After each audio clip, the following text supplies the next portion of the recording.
I had a dream, which was not all a dream. The bright sun was extinguished, and the stars did wander darkling in the eternal space, rayless and pathless, and the icy earth swung blind and blackening in the moonless air. Morn came and came and brought no day. And men forgot their passions in the dread of this their desolation, and all hearts were chilled into a selfish prayer for light. And they did live by watchfires and the thrones, the palaces of crowned kings, the huts, the habitations of all things which dwell, were burnt for beacons, cities were consumed, and men were gathered around their blazing homes to look once more into each other's face. Happy were those who dwelt within the eye of the volcanoes and their mountain torch. A fearful hope was all the world contained. Forests were set on fire, but hour by hour they fell and faded, and the crackling trunks extinguished with a crash.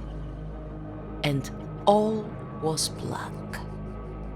The brows of men by the despairing light wore an unearthly aspect, as by feats the flashes fell upon them. Some lay down and hid their eyes and wept, and some did rest their chins upon their clenched hands and smiled, and others hurried to and fro and fed their funeral piles with fuel and looked up with mad disquietude on the dull sky, the pall of a past world, and then again with curses cast them down upon the dust and gnashed their teeth and hold.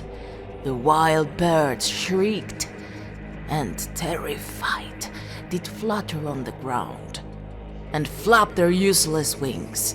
The wildest broods came tame and tremulous, and vipers crawled and twined themselves among the multitude. Hissing but stringless, they were slain for food. And war, which for a moment was no more, did glad himself again. A meal was bought with blood, and each sate sullenly apart, gorging himself in gloom. No love was left. All earth was but one thought, and that was death. Immediate and inglorious, and the pang of famine fed upon all entrails. Men died, and their bones were tumbless as their flesh. The meager by the meager were devoured. Even dogs assailed their masters, all save one, and he was faithful to a course, and kept the birds and beasts and famished men at bay till hunger clung them, or the dropping dead lured their long jaws. Himself sought out no food, but with a piteous and perpetual moan, and a quick, desolate cry licking the hand, which answered not with a caress, he died. The crowd was famished by degrees, but two of an enormous city did survive, and they were enemies. They met beside the dying embers of an altar place, where had been heaped a mass of holy things. For an unholy usage, they racked up, and shivering, scrapped with their cold skeleton hands the feeble ashes and their feeble breath.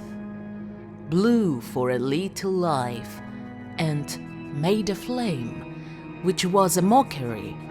Then they lifted up their eyes as it grew lighter, and beheld each other's aspects, saw and shrieked and died.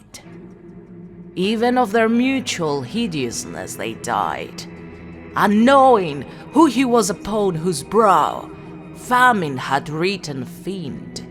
The world was void, the populous and the powerful was a lump, seasonless, herbless, treeless, manless, lifeless, a lump of death, a chaos of hard clay. The rivers, lakes, and ocean all stood still, and nothing stirred within their silent depths. Ships sailorless lay rotting on the sea, and their masts fell down piecemeal. As they dropped, they slept on the abyss without a surge. The waves were dead, the tides were in their grave. The moon, their mistress, had expired before. The winds were withered in the stagnant air, and the clouds perished.